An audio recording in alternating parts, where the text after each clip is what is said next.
Olá pessoal, a receita de hoje é bolo de Nescau no micro-ondas.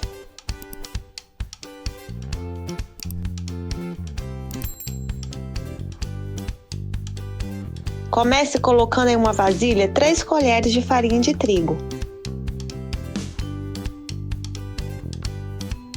2 colheres de sopa de açúcar,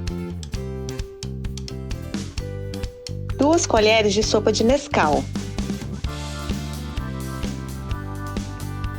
meia colher de sobremesa de fermento e misture muito bem.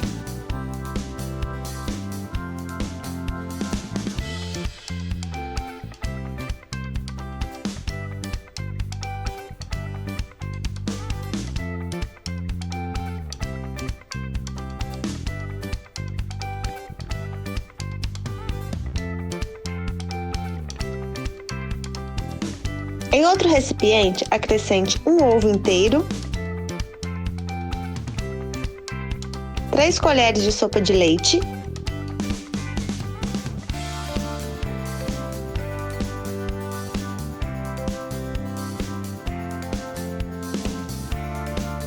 duas colheres de sopa de óleo,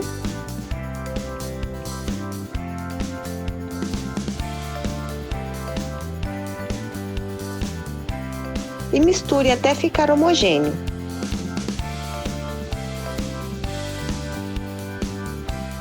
Enquanto misturo, me conta de onde você nos assiste. Quero te mandar um abraço em nosso próximo vídeo.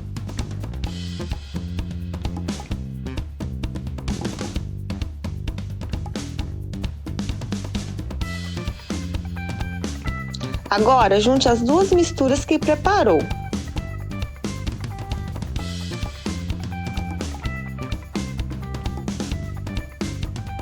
E misture tudo mais uma vez.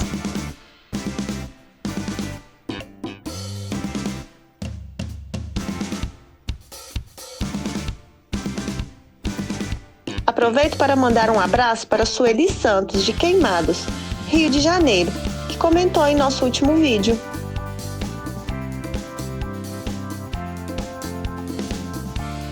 Despeje em uma caneca.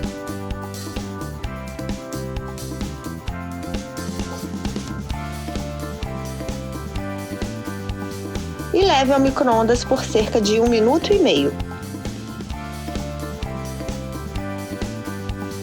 Prontinho!